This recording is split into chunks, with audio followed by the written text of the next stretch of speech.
Call this beat Will Smith, cause it slaps hard.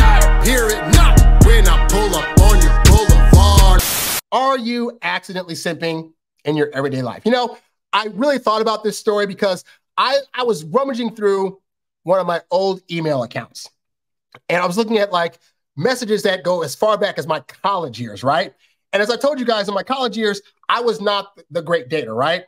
But I still consider myself a decent enough guy, a nice guy, a friendly guy who would never say things to women that were out of pocket or who wouldn't send sappy messages or try to do whatever. And it's interesting how history has a way of helping us to distort how we actually were, or even in the current present, how we're acting right now around women. Because most people are going to try to be the heroes in their own story, meaning that we're going to see every action that we do as a correct action. And if the action that we're doing doesn't get us the results that we want, it's not that the action was bad, it's that that other person was not accepting of our actions and they were in the wrong and we ultimately did everything right. And so I stress this because I get many, many comments and many, many messages from guys, something akin to like, I was seeing a girl and things are great at first, and then something happened, and now she's pulling away, or she's not answering back as much as she was, or she wants to suddenly dump me, and I did everything right. She's crazy. I don't know what's going on. And those guys used to be me. I used to also be that same guy that was like, well, she just pulled away, and I was doing everything I can, yada, yada, yada.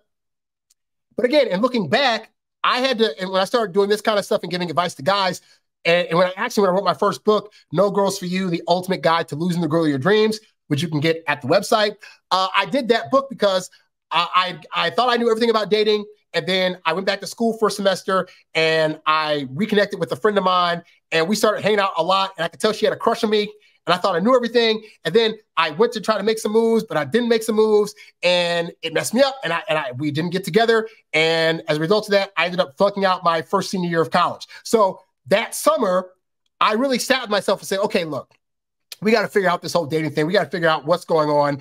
Like, all these girls can't be crazy. And in that last situation, it was definitely you. You definitely knew what moves to make. You didn't make them. You knew what things to say and what she wanted you to say and how she wanted to feel. You did none of that. It is you. So I had to sit down and really analyze all the ways that I had messed up. And that resulted in me creating a book, which started this whole journey of me giving dating advice, right?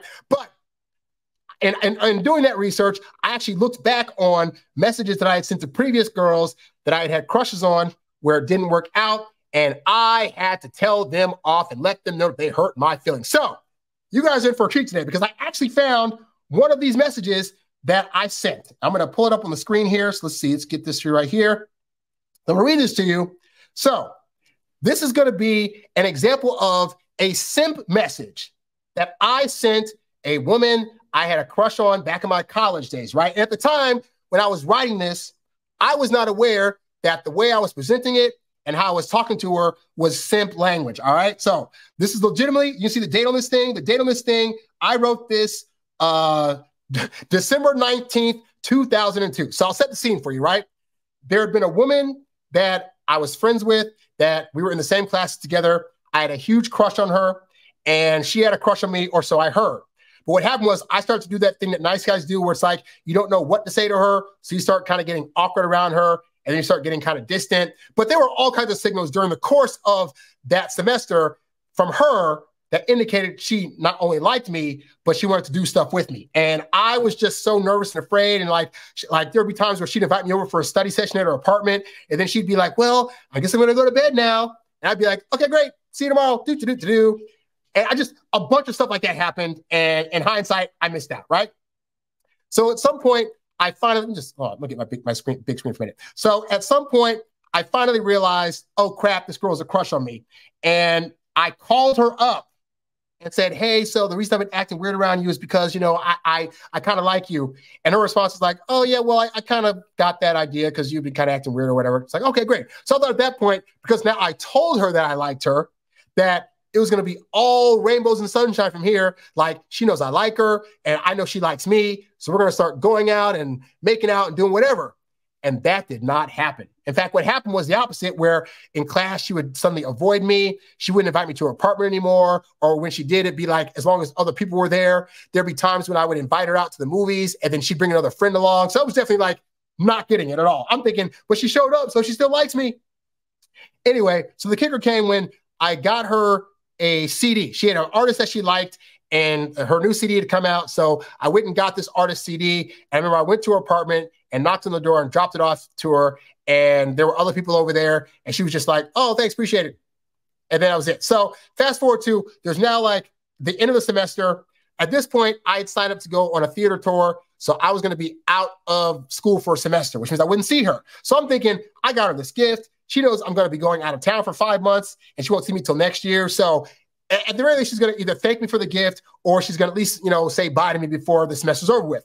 And none of those things happened. She didn't say thank you for the gift, and she left town before she could say bye to me at all. And I was pissed, all right? So that sets the stage for my simp letter, which we will now get into, right? So this is from Thursday, December 19th, 2002. I sent this after the semester was over, and I was at home. And I said to her, I just want you to know that I was really upset by your seemingly complete denial of my existence the last few days I was here. Look, I could sit here all day and try to make up stories about why you felt the need to avoid me the last week I was here, or why you didn't feel the need to at least say bye to me before you left.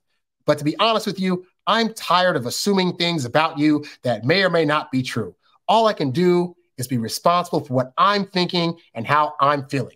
I blanked out her name because she has a very odd name that would be easy to find. So I said, so-and-so, when I gave you your Christmas gift, I wasn't expecting anything in return except a thank you. Everyone else I gave a gift or letter to said thank you. I spent a lot of time thinking about what to get you, even though I did not expect you to get me anything in return, except for a thank you. It would have meant so much more to me than getting me something. Imagine today, this would be a text. Imagine how long this text would be on somebody's phone, right? Anyway, I said, and yet I didn't hear from you the whole week. Even when we were in class for the stagecraft exam, because we were in the theater program together, you didn't come over and say, hey, I appreciate the gift, thanks. I spent even more time thinking about what to write you in the letter, because I not only did I leave her a gift, I also wrote her a simp letter that I then went to her door and left at her door, which she also did not respond to. So then I said, and again, no acknowledgement that you even got the letter. So then I thought, well, at least she knows it's my last week here. Maybe we'll at least get to say bye to each other. Of course, by that time, you had left, and I didn't get to see you. Cue the music. So sad.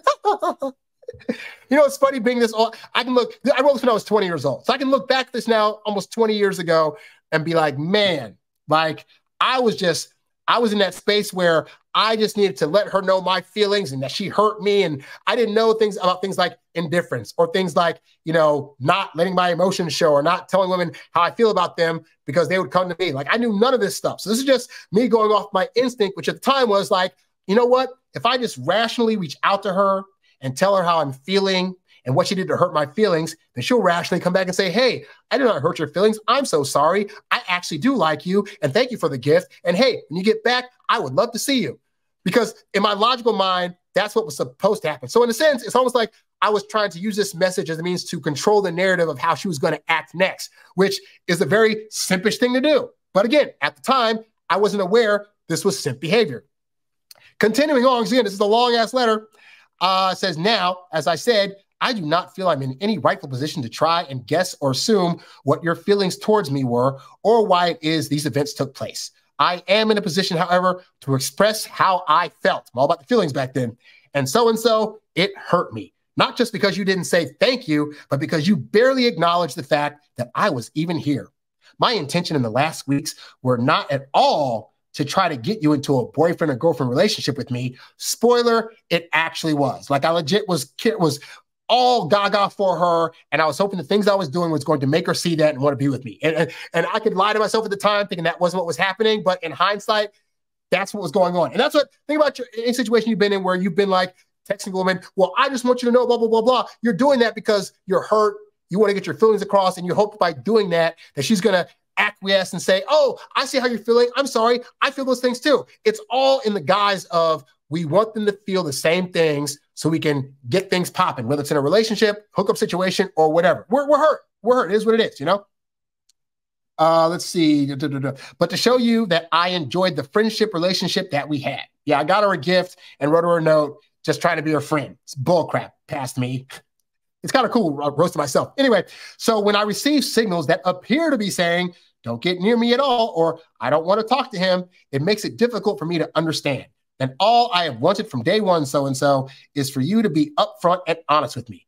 That's why I wrote the stuff in that letter. I didn't want you to have to assume anymore why I was acting the way I did. I wanted you to know. So, you know, I always tell you guys that, like, we want women so bad to just know how we feel, and that's not necessary. This is my history. So I don't want you to think I don't have experience in the things that I'm talking about that do not work. Us trying to get our feelings across to women, you can see in this letter, I wanted her to know that I care and that I feel things, and here's a gift, and here's a letter, and none of that stuff matters. All that matters is, what is the woman actually feeling about you? You can spew your feelings all day long, but if she doesn't have similar feelings, then she doesn't care what your feelings are, which is why you, of the two of you, should not express them until, at the very least, she comes to you and says, hey, just so you know, I have feelings. Because as much as we get the narrative of like guys don't have feelings, we have very, very strong feelings. But as you can see in society in general, those feelings aren't really accepted or liked when we're trying to express them out, you know? Anyway, I said, but with you, you never gave me the opportunity to know why you were acting the way you were or how you were really feeling about the situation between us. I care about you, so-and-so, and oh, by the way, I used her name a whole lot in this message because I had seen something about how, like, if you say somebody's name more than 3 times in a message, it makes them feel closer to you. So even in this message, I was trying to do things that would make her change her mind and think and feel things about me. Anyway, I care about you, so-and-so, and all I want to know is what you want. I want to be able to understand you better so that I can learn to speak your language. This is before love languages, by the way. Regardless of if we ever go out or not. Bullcrap lie. At least that way we'll be on the same page instead of having to always guess at what the other one is really trying to say when they do something.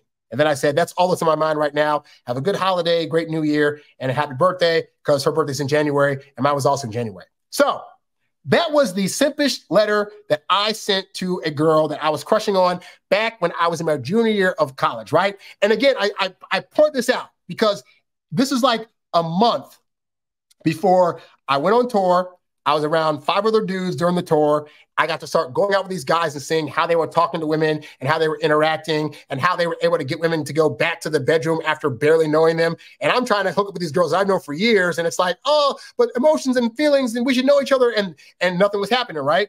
And it was also a month before I really started studying up on the ins and outs of how dating works. That's when I found people like Doc Love, like David D'Angelo, whose real name is Evan Pagan, and these other various guys that opened up my brain to like, oh, wait, everything that I'm doing that I think is going to make me the good guy in the situation is actually making me a simp. Now, I don't think simp was a term back then, but the point is that I knew that it was making me a guy that was less than in women's eyes. But before that happened, I wrote that letter. And that guy in that letter had no idea that the things he was writing, the actions he was trying to do, the things he was trying to say to her were examples of him being a simp, basically, you know? And so it's important that I'm pointing this out because there are some of you right now that I said, you leave comments on my pages or you write to me saying, I don't understand what's going on, this is that. And when people write me, I always try to say, okay, so really give me the details of the situation. Like a guy just telling me, well, I talked to this girl for a while and then she suddenly lost interest, tells me nothing. What does tell me something is, what things were you talking about? What things were you saying to her when you were going on dates? What kind of dates were you having? How much time were you spending with her? I'm like a literally like an analytical doctor of your situation. Like what things were all going on that can help me better assess your situation? And when I ask guys those questions and they start saying things like, oh, well, I was texting her like every single day and texting her good morning text all the time. And yeah, I would go on a date with her, then text her right afterwards. And then, I would be telling her how I feel about things. And I would ask her if she sees us being in a relationship and where her feelings are at. I can diagnose that as, oh, you're doing simp behavior. And I don't think most guys are actually aware that they're doing simp behavior because this is where analytical logic, as I've said time and time again, gets us in trouble. Because we're analytical logic people, we take the actions that we're doing, and then we purposely make connections as to why they make sense. So for example, right, a woman goes 2 days between dates without contacting you. Your rational brain is going to start to think, okay, wait, she hasn't texted me in 2 days, but she said she liked me, but she's not texting me. And I've read a thing before about how women play hard to get. Oh my God, she's playing hard to get. So she's playing games. So now that I've made that connection, I have to let her know that her playing games is something that I won't tolerate, and then she'll stop playing the game. So we analyze all that, and then we go and text her, hey, stop playing the don't text me game. That's annoying me. And we're thinking that that's going to be the rational, logical way to handle the situation. And what it's actually doing is making you look like a simp. And when you're in it and you're in your feelings and you're really liking a girl, it's very, very hard to be able to analyze that you're actually acting like a simp. Now, I will say this, is that it is very beneficial to you if you are understanding of what behaviors you're doing right now that are actually simpish behaviors. Because here's the thing. If you just stay in the world of make-believe and stay in the world of like everything you do is right, you're the hero of your own story, and everything you're doing is perfectly okay, and if women don't like it, then whatever, you're missing out on women that would legitimately date you if you got rid of some of that simp behavior. How do I know that? Because guess what, guys? I also have proof of that. So not only do I have proof of my simp letter that I sent, but I went away from school for 5 months. During this 5-month tour is when I started studying up on how to attract women. And one of the things it said was like, when women start to pull away, the worst thing you could do is keep trying to run in and try to catch them. What you do is you also pull back. So you know what I did? During the 5 months I was on that tour, I pulled back. I didn't reach out to her. I didn't email her. There would be times when I would go back into the state that my school was in, and I would go down to my school and visit some of my friends, and I would purposely not reach out to her. I think I saw her all like one time when the other theater people were going to go to a dinner afterwards, and I went and I saw her there, and I was just like, hey, what's up? How things going?